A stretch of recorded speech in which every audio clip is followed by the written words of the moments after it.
지난주 동네 은행에서 70대 어르신 한 분을 봤습니다. 예금 만기가 됐는데 다시 안 묶으시더라고요. 전부 해지하고 계셨어요. 요즘 같은 때 돈 묶어두면 안 돼요. 언제 무슨 일 생길지 모르잖아요. 그 말이 계속 귓가에 맴돌았습니다. 왜냐하면 요즘 이런 분들이 정말 많거든요. 2024년 금융감독원 자료 보면 60대 이상 분들의 요구 불예금이 전년 대비 23.4% 급증했어요. 반면 정기예금은 11.2% 줄었죠.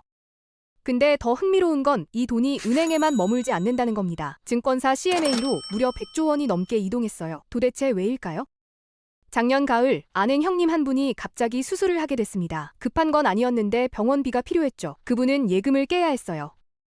중도 해지 페널티로 이자를 절반 가까이 날렸습니다. 이럴 줄 알았으면 예금에 안 묶어뒀을 텐데. 한숨 섞인 목소리가 아직도 생생해요.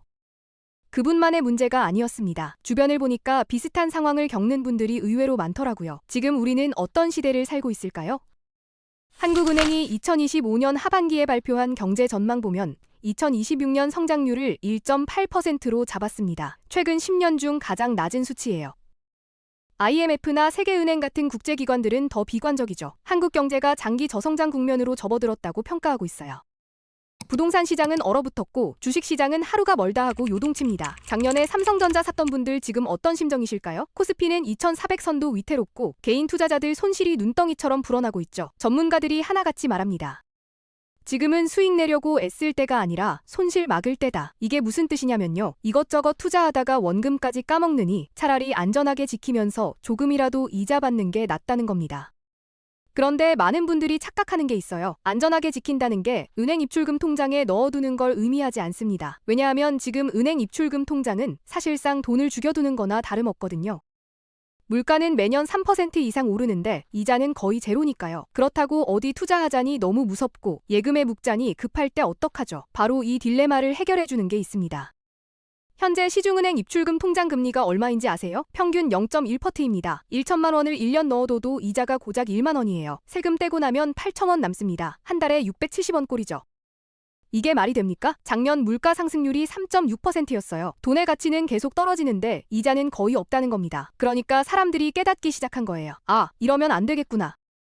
돈이 그냥 죽어있네. 실제로 계산해보면 더 충격적입니다. 2천만 원을 입출금 통장에 넣어두면 1년에 2만 원 받아요. 근데 물가 상승률 3.6% 적용하면 실질적으로 72만 원의 가치가 증발하는 거죠. 이자로 2만 원 받았다고 좋아할 게 아니라 사실상 70만 원을 잃고 있는 겁니다.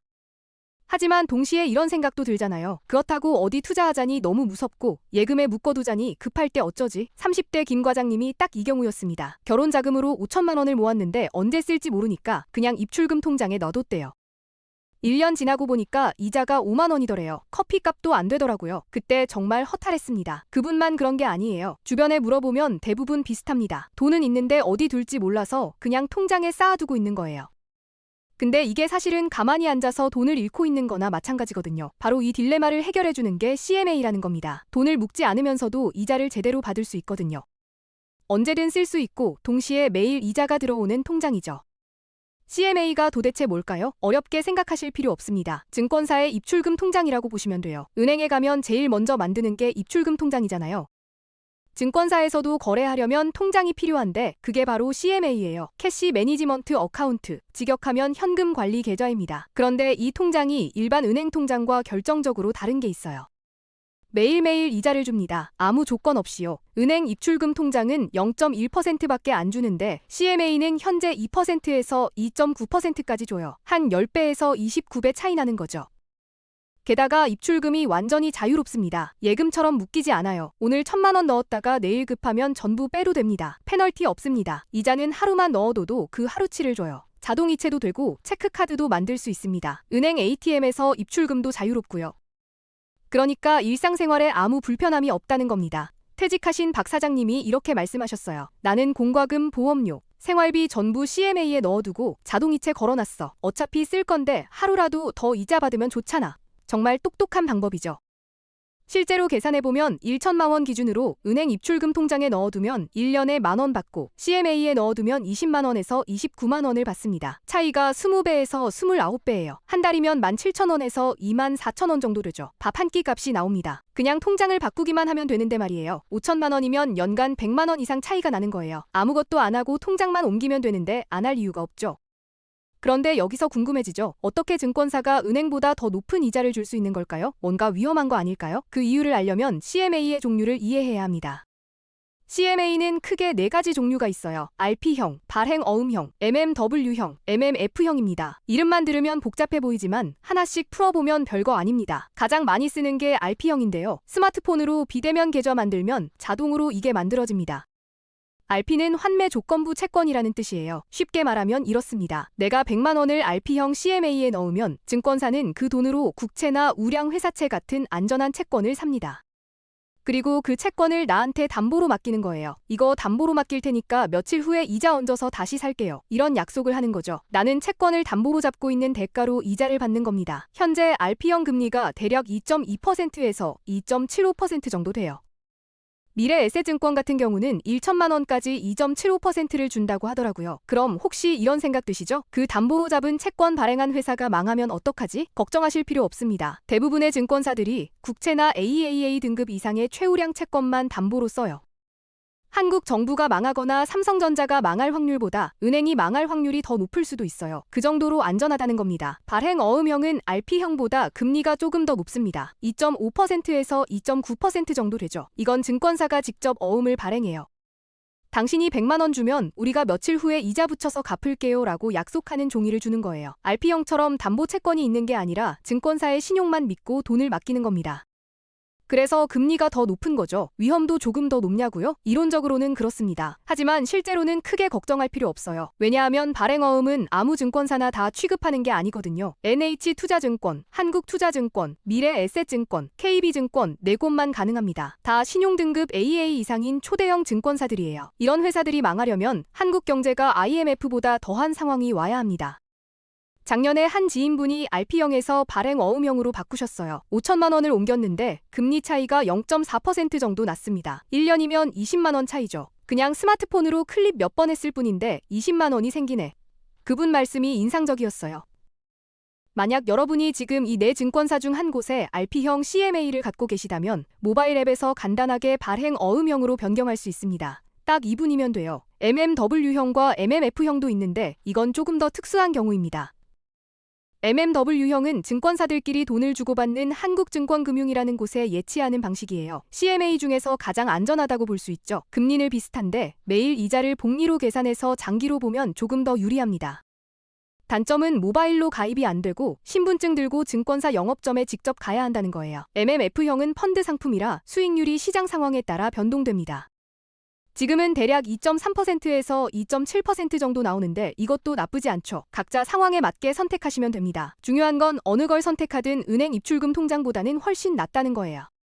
그럼 실제로 어떻게 활용하면 좋을까요? 똑똑한 분들이 쓰는 방법을 말씀드리겠습니다. 우선 비상금을 CMA에 넣어둡니다. 급하게 병원비 필요하거나 경조사비 필요하거나 자동차 수리가 나올 때 바로 쓸 수 있는 돈이죠. 보통 월급의 3개월에서 6개월치 정도를 추천하는데 은퇴하신 분들은 생활비의 6개월에서 1년치 정도면 적당합니다. 이 돈을 은행 입출금 통장에 넣어두면 이자가 거의 없지만 CMA에 넣어두면 1년에 2%에서 3% 가까이 받을 수 있어요. 다음으로 투자 대기 자금을 놔둡니다. 주식이나 펀드에 투자하려고 모아두는 돈 있잖아요. 그 돈을 그냥 통장에 놔두지 말고 CMA에 넣어두는 거예요. 어차피 증권사 계좌니까 주식 살 때 바로 옮겨서 쓸 수 있고 안 쓸 때는 이자를 받고요. 매달 자동이체로 조금씩 모으시는 분들도 CMA를 중간 거점으로 쓰면 좋습니다. 그리고 목돈이 생겼을 때 임시 보관 장소로 씁니다. 예를 들어 예금이 만기됐는데 아직 어디 투자할지 결정 못했어요. 부동산 팔았는데 다음 집 계약까지 시간이 좀 남았어요. 이럴 때 CMA에 넣어두면 하루하루 이자가 쌓입니다. 한 달이면 꽤 큰 금액이 되죠. 40대 이 부장님이 작년에 집을 팔고 2억을 4개월 동안 CMA에 넣어뒀대요. 금리 2.5%로 계산하면 4개월에 약 170만 원 정도 이자를 받은 겁니다. 그냥 은행 입출금 통장에 넣어뒀으면 7만 원 정도밖에 못 받았을 거예요. 차이가 160만 원 이상 나는 거죠. 4개월 동안 아무것도 안 했는데 해외여행 경비가 생겼어요. 이 부장님 말씀입니다. 하지만 주의할 점도 있습니다. CMA는 예금자 보호가 안 돼요. 은행 예금은 5천만 원까지 예금자 보호가 되지만 CMA는 증권사가 망하면 못 받을 수도 있어요. 그래서 여러 증권사에 분산해서 넣는 게 좋습니다. 하지만 솔직히 말씀드리면 지금까지 대형 증권사가 망해서 CMA 돈 못 받은 사례는 거의 없어요. 1997년 IMF 때도 2008년 금융위기 때도 주요 증권사들은 다 살아남았거든요. 그리고 CMA는 투자 상품이 아닙니다. 돈을 불리는 게 아니라 안전하게 지키면서 이자를 조금 받는 거예요. 큰 수익을 기대하시면 안 됩니다. 하지만 지금 같은 경기 침체기에는 이게 오히려 장점이죠. 무리하게 투자했다가 손해보는 것보다 안전하게 2에서 3% 받는 게 훨씬 낫습니다. 금리도 계속 바뀝니다. 시장 상황에 따라 오르내려요. 지금은 2%대이지만 1년 후에 1%대로 떨어질 수도 있고 3%대로 오를 수도 있습니다. 그래도 은행 입출금 통장보다는 항상 높으니까 걱정 안 하셔도 돼요. 세금도 냅니다. CMA로 받는 이자도 이자소득세 15.4%를 빼요. 100만 원 이자 받으면 실제로는 84만 6천 원을 받는 거죠. 하지만 이건 은행 예금도 마찬가지니까 불리한 건 아닙니다. 계좌 개설이 조금 번거로울 수 있어요. 요즘은 비대면으로 스마트폰에서 10분이면 만들 수 있지만 어르신들 중에는 어려워하시는 분들도 계세요. 그럴 땐 증권사 영업점에 직접 가시면 됩니다. 직원이 다 도와줘요. 신분증만 챙겨가시면 돼요. 중요한 건 이런 작은 불편함을 감수할 가치가 충분하다는 겁니다. 한 번만 만들어 놓으면 평생 써먹을 수 있거든요. 제가 왜 이렇게 CMA 이야기를 길게 하는지 아시겠어요? 지금 우리가 살고 있는 시대가 그만큼 불확실하기 때문입니다. 2008년 금융위기 때도 그랬고 코로나 팬데믹 때도 그랬죠. 위기가 오면 현금이 왕입니다. 당장 쓸 수 있는 돈을 얼마나 갖고 있느냐가 중요해요. 하지만 그 현금을 아무데나 놔두면 안 됩니다. 조금이라도 이자를 받을 수 있는 곳에 놔둬야 해요. 그게 바로 CMA 겁니다. 경제 고수들이 CMA로 돈을 옮기는 진짜 이유는 단순히 이자가 높아서가 아닙니다. 유동성 때문이에요. 언제든 쓸 수 있어야 해요. 예금처럼 묶이면 안 됩니다. 수익성도 있어야죠. 아무리 적어도 이자를 받아야 합니다. 그리고 안전성이에요. 원금을 잃어서는 안 됩니다. 이 세 가지를 모두 만족시키는 게 CMA죠. 실제로 금융 전문가들이나 경제를 잘 아는 분들의 CMA 활용도가 높습니다. 그분들은 알고 있어요. 불확실한 시대에는 현금을 효율적으로 관리하는 게 최고의 투자라는 거예요. 50대 최 사장님이 이런 말씀을 하셨습니다. 젊었을 때는 주식으로 몇 천만 원 벌기도 하고 잃기도 했어요. 근데 나이 들고 보니까 중요한 건 돈을 지키는 거더라고요. CMA 쓰면서 마음이 편해졌어요. 급할 때 바로 쓸 수 있고 안 쓸 때는 이자 받으니까요. 이게 핵심입니다. 돈을 지키면서 동시에 유동성을 확보하는 거예요. 요즘 같은 시대에 이보다 더 중요한 게 뭐가 있겠습니까? 특히 요즘처럼 경기 전망이 불투명할 때는 더더욱 그렇습니다. 언제 어디서 기회가 올지 아니면 급하게 돈이 필요할지 아무도 모르잖아요. 그럴 때 현금을 효율적으로 관리하고 있느냐 없느냐가 큰 차이를 만듭니다. 여러분의 통장을 한번 확인해 보세요. 은행 입출금 통장에 몇백만 원, 몇천만 원 그냥 놔두고 계신가요? 그 돈이 일을 하고 있나요? 아니면 그냥 자고 있나요? 지금 당장 스마트폰 꺼내서 증권사 앱 하나 깔고 CMA 계좌 만드는데 10분이면 충분합니다. 오늘 1천만 원을 옮기면 내일부터 매일 이자가 들어와요. 한 달이면 2만 원, 1년이면 25만 원 정도 되죠. 아무것도 안 하고 그냥 통장만 바꾸면 되는 겁니다. 경기 침체는 두렵습니다. 하지만 준비된 사람에게는 기회가 될 수도 있어요. 지금 당장 할 수 있는 작은 행동 하나가 1년 후, 5년 후에 당신을 바꿔놓을 수 있습니다.